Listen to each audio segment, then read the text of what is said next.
Thanks for following us on Twitter at 550KTRS, and you can follow me on Twitter at Paul Harris Show.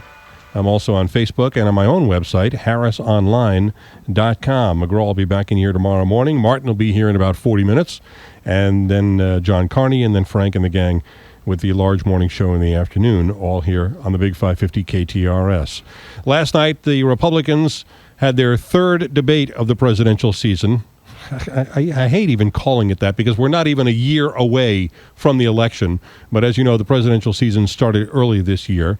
And I had some problems with the questions that were asked. Well, I wasn't the only one. The candidates and their campaign staff and a lot of their supporters had problems with it as well.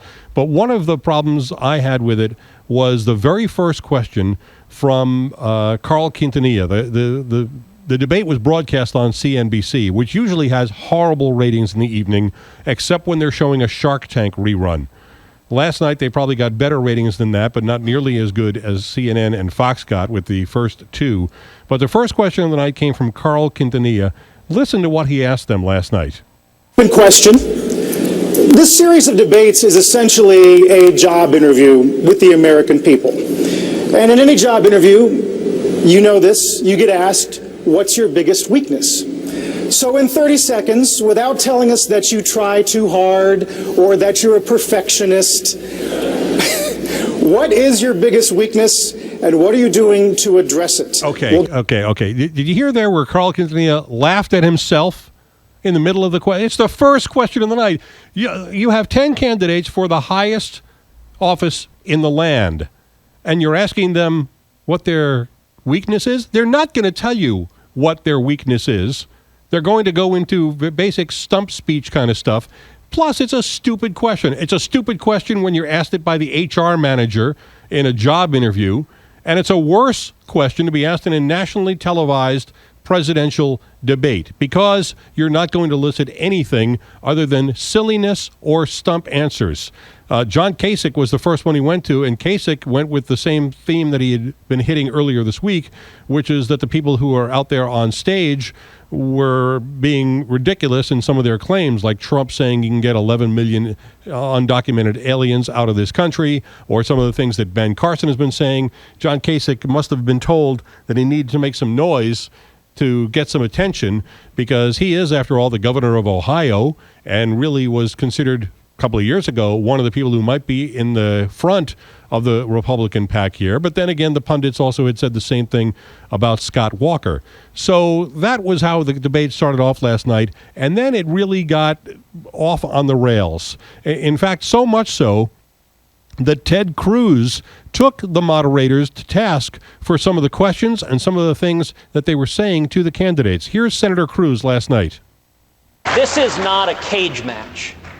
And you look at the questions. Donald Trump, are you a comic book villain? Ben Carson, can you do math? John Kasich, will you insult two people over here? Marco Rubio, why don't you resign? Jeb Bush, why have your numbers fallen? How about talking about the substantive issues people care about? I agree with that 100%, and you will not find me agreeing with Ted Cruz on practically anything, but I certainly agreed with him about that, and it's part of the problem that I have with a lot of the political coverage that goes on. And Alex Stone's going to join me from Boulder here in a minute or two, but I hate the fact that it's all about the horse race, about who has this percentage and that percentage in most recent polls, particularly when the polls that we have now don't necessarily indicate what's going to happen a year from now. If you think that a poll in October of the year before an election will tell you what's going to happen, Hillary Clinton would have been president in 2008, or at least she would have been running against Michelle Bachmann and Newt Gingrich, because those were the leaders in the polls. So even though Trump and Carson may be the leaders now, doesn't mean that they're the ones who are going to be there when the dust settles after Iowa and after New Hampshire. But even so, Ted Cruz saying things like that, I think, made a very good point. Now, my friend Mark wrote something online this morning that I thought was interesting. He says, quote, I heard Ted Cruz do his big applause line last night about a flat tax that's so simple that everybody could do the math on a postcard, and then we can get rid of the Internal Revenue Service. Mark says, this country's never going to try this, but if it did, who's going to collect and process the postcards and the checks and make sure that no one's lying about their income and then go after those who don't file at all? if you get rid of the IRS, you're just going to have to invent a new agency to do all of that and give them all the same powers the IRS has now. Of course, we could all do it on the honor system, right? Yeah, that doesn't work at all. That's a very, very good point. All right, let's go out to Boulder, where Alex Stone covered the event last night and is up early this morning to give me some analysis. Hi, Alex. How are you? Hey, Paul, doing well, and just hearing you talk there, it is, so much of this is about the horse race of who won that moment, who won that line, and what are most people saying about that, and it is still so early. You're right. It would have been Bachman. It would have been Gingrich this early on, and we know it changes. It likely will change. Who's ahead right now probably won't be who's ahead a year from now. Okay, but that being said, we still have to ask the question about who did well in the debate last night, and I think that can only be answered with one word: Rubio. What do you think?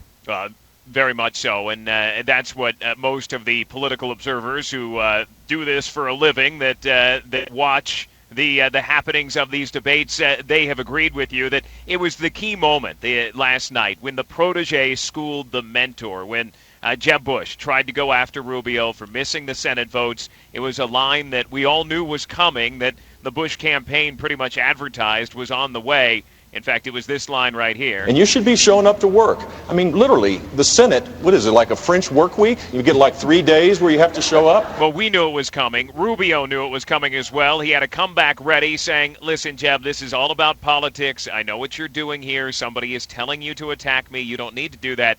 One Bush supporter who has given quite a bit of money to the Bush campaign said that was like a Jedi mind trick that Rubio was able to do, to take the fire from the elder statesman and turn it around on him and give it right back to him and look like the stronger person in that. It was meant to be a moment when Jeb Bush was going to shine, and it turned out to be a moment when Marco Rubio In fact, Rubio said something along the lines of, you must have been told that it was smart for you to attack me because it would be good for you, but it's not. Exactly, and it made it very clear what was going on there, that this was something that he knew had been planned by the campaign. It was not spontaneous, that Marco Rubio knew that this was something, a tactic that the Bush campaign was taking, and it really seemed that the audience accepted that and understood what was going on, and it gave Marco Rubio that moment in the night that people are going to remember. There were other lines in the evening. Chris Christie talking about, are we really going to focus on fantasy football? A couple of Trump statements, even though he was pretty quiet last night. In fact, there was a 28-minute period where he did not speak. It is uncommon to put a microphone in front of Donald Trump and that he doesn't speak for 28 straight minutes. But he and Carson, they did the smartest thing. And the craziness and the chaos of this messy debate, they, for big chunks of time, just stood back and didn't say a word. And that was probably just shutting up was the smartest thing they could have done. One other thing I want to mention about Rubio was after he took on Bush, he also attacked the Sun-Sentinel, the Florida newspaper, which has also, like Bush, gone after Rubio for not doing his job as a senator, not being in Washington for a lot of votes.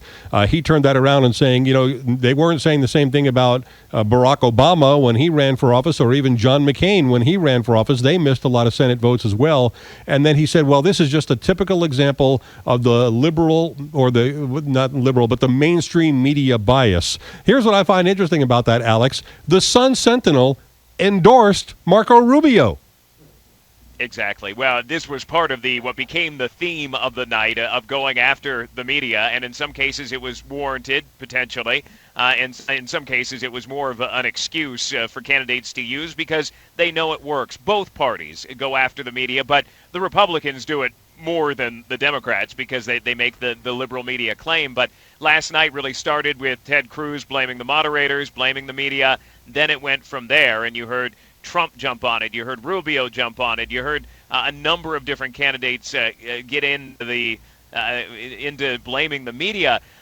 We did a little bit of fact-checking, though. Sometimes, yes, you might say, okay, the moderators were unfair, or they were a bit too tough, or they didn't keep control, or they seemed one-sided with their questions. But Donald Trump, last night, he got into it with one of the moderators when he was asked about previously attacking Rubio for his connections to Facebook founder Mark Zuckerberg, and Trump said, I never said that. Where did you get that information?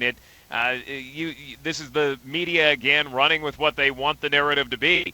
Well, when we went back and looked, looked in Trump's immigration policy paper released back in August, he did actually criticize Rubio for having a connection to Mark Zuckerberg. Yeah. They were talking about unemployment, jobs first, overseas jobs, instead of going to foreigners here in the U.S., making sure that they go to Americans and whatnot. He called Rubio Zuckerberg's personal senator. But last night, he said it was the media making that up. So it can be very convenient at the same time to blame the media. It may be true in some cases. At other times, for a candidate, it's convenient. Yeah. By the way, credit to the questioner, Becky Quick at CNBC, who I didn't think did a very good job, but at least after the commercial, she came back and said, by the way, Mr. Trump, we got that information off your website.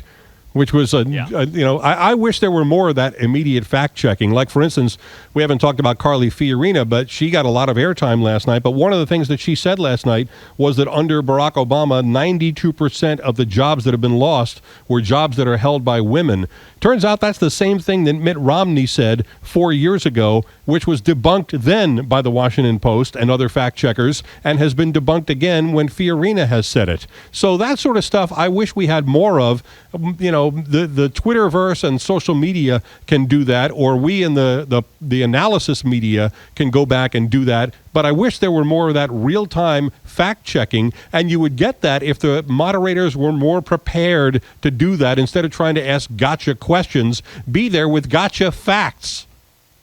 Yeah, 2 quick points for you. One, on your last point, whether you like them or dislike them, agree with them, don't agree with them, if you watch or listen to the Democratic debate a couple of weeks ago in Las Vegas when we were there covering that, Anderson Cooper actually did a very good job of having his facts there and was ready, could always come back and cite when somebody would say, well, Anderson, that's not true. And he would say, well, it is true because on this date you said this. He had those facts. And unfortunately, they weren't quite as prepared last night with all of that. On the Fiorina topic, on her citing of the numbers of the 92% of jobs, women jobs being lost, she is standing by that number tonight, this morning. In fact, we asked her this morning, ABC News asked her, saying that has been debunked a long time ago. Why are you still using those numbers? And she said that it's the liberal media that doesn't want to believe those numbers, but those numbers are truth, she says. Well, the numbers have been debunked numerous times. She is standing by them today. She says we are the ones who don't believe the truth. Yeah, not the first time a candidate wouldn't admit that the facts are one way when they're thinking the other way. But do you think Fiorina did herself any good last night? She did get the bulk of the airtime, but we haven't talked much about her coming up in the polls at all to try to overtake Rubio, let alone Trump and Carson. What do you think? Well, going into last night, she needed a bump. She was declared the victor of the debate, the previous debate that the Republicans had in Simi Valley, California, when she took on Trump. Then her numbers went up. Then over the past month and a half, she disappeared. We really didn't hear a whole lot from her, and her numbers went right back down. Coming into last night, there was a question, okay, what is she going to do to get that attention back?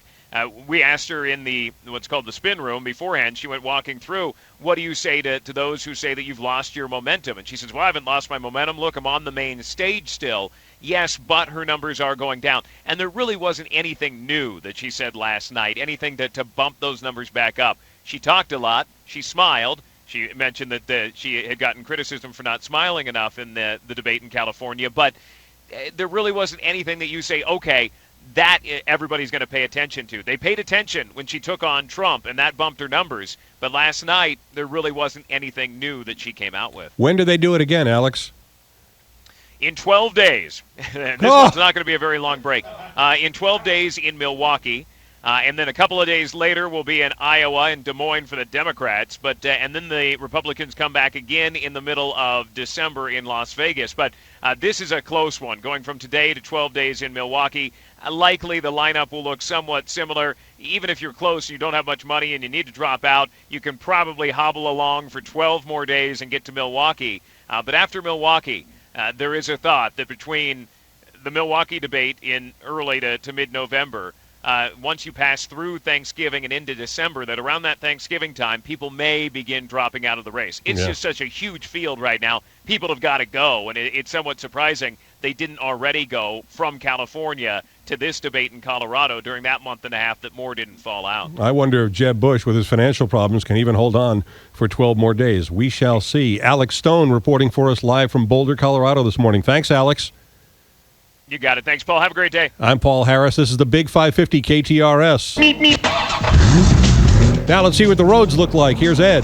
Things clearing up a little bit. We had an accident on westbound 64 at Hampton. That's now clear. Also, we continue to be a little tight on 270 northbound from Doherty Ferry to Manchester. That's